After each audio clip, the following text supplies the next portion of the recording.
हम सबने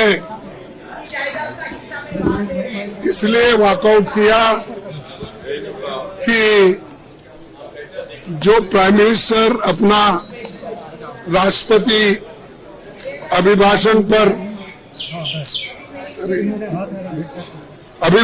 पर जो भाषण दे रहे थे, उन्होंने कुछ गलत बातें सदन को बताई,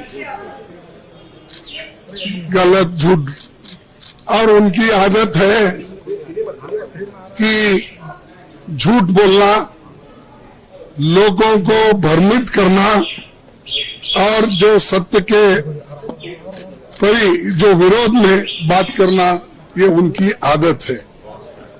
और मैंने सिर्फ उनको इतना ही पूछा कि जब वो संविधान के बारे में बोले कि आज लोग संविधान के लिए बचाने के लिए डंडोरा पीट रहे हैं, ऐसी बात उन्होंने कही, तो हमने ये कहा, देखो संविधान तो आप नहीं बनाए, संविधान के आप विरोधी थे, इसीलिए मैं वो क्लैरिफाई करना चाहता हूं कि कौन संविधान के फॉर थे, कौन संविधान के खिलाफ थे, किसने संविधान बनाया, किसने संविधान के खिलाफ बात किया, वो मैं उनके सामने रखना चाहता था। मैं ये रखना चाहता था कि उन्हीं के पेपर में आरएसएस के जो मुखपत्र है ऑर्गेनाइजर 30 नवंबर 1949 में अंक में संपादकीय में लिखा था, ये ऑर्गेनाइजर तो ऑथेंटिक पेपर है उनका, ये उनका ऑफिशियल पेपर है, उसमें ये लिखा गया था, भारत के इस नए संविधान की सबसे बुरी बात यह है कि इसमें भारतीय कुछ भी नहीं है, प्राचीन भारत के अद्भुत संवैधानिक विकास के बारे में इसमें कोई जिक्र ही नहीं है। आज तक मनुस्मृति में दर्ज मनु के कानून दुनिया की प्रशंसा का कारण है। ये किसने कहा? ये ऑर्गेनाइजर ने, आरएसएस ने, जनसंघ के जो लोग थे उस वक्त उन्होंने कहा, और वे स्वयं स्फूर्ति आज्ञाकारित और अनुरूपता पैदा करते हैं। हमारे संवैधानिक विशेषज्ञों ने ये बात निरर्थक है, उन्होंने ये कहा कि यहाँ तक जो कॉन्स्टिट्यूएंट असेंबली के मेंबर से किए हैं ये गलत है। उन्होंने उस वक्त अपोज करके इस संविधान को उन्होंने नकार दिया था, और आज उसकी रक्षा की खुद बात करते हैं और हमारे को बोलते हैं कि हम संविधान विरोधी है। अरे खुद विरोधी है, जन्मता ही विरोधी है, शुरू से विरोधी है। इसको जब इसका जन्म शुरू हुआ उस दिन से इन्होंने बहुत से पुतले जलाए, अंबेडकर के, नेहरू जी के पुतले जलाकर रामलीला मैदान में उन्होंने ये सब काम किया। आज ये बोल रहे हैं कि हम संविधान के विरोधी हैं। संविधान बचाओ हम इसलिए बोल रहे हैं क्योंकि इसमें आरएसएस की मंशा क्या है, जनसंघ की मंशा क्या थी और बीजेपी की आज जो मंशा क्या है ये। और बार बार ये भी कहते हैं कि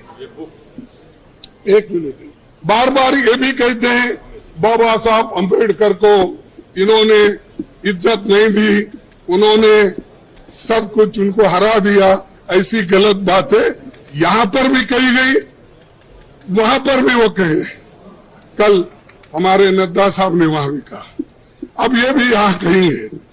फिर भी मैं आपको बताना चाहता हूं, ड्राफ्टिंग कमेटी के चेयरमैन बाबा साहब अंबेडकर ने अपने शब्दों में ये कहा है कि मुझे बहुत आश्चर्य हुआ था जब प्रारूप समिति ने मुझे अपना अध्यक्ष चुना। सुन रहे आप? समिति में मुझसे बड़े, मुझसे बेहतर और मुझसे सक्षम लोग थे। ये कांग्रेस पार्टी के अनुशासन का ही कमाल है कि प्रारूप समिति संविधान सभा में संविधान को हर धारा और हर संशोधन के बारे में निश्चित जानकारी के साथ प्रस्तुत कर सकी। कौन करे? कांग्रेस वाले करे। और इसको बाबा साहब अम्बेडकर ने कहा और ये कहते हैं इन्होंने विरोध किया, उन्होंने ये किया, उनका अपमान किया। आगे मैं बताऊंगा। इसलिए संविधान सभा के समक्ष संविधान के प्रारूप के अबाध रूप से प्रस्तुत किए जाने के समस्त श्रेय पर कांग्रेस पार्टी का हक बनता है। ये बात मैं कहने वाला था और मेरी बात सुन रहे नहीं। मैं मिनटों से हाथ उठा रहा हूं। हमारे सभी पार्टी, इंडिया गठबंधन पार्टी पूरी उठ के डिमांड कर रही थी, मांग रही थी।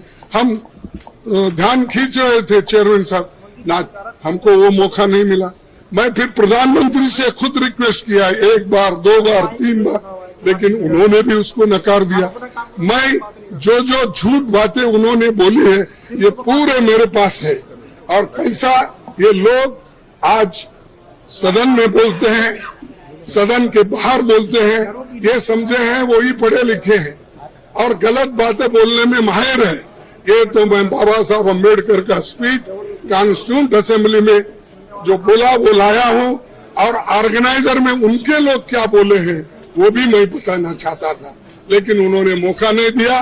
और इसलिए मैं कंडम करता हूं, हम सभी लोग कंडम करते हैं और कंडम करके हम वॉकआउट किए, क्योंकि ये हमारे बात को जब कोई महत्व ही नहीं है तो वहां बैठकर क्या सुने हम।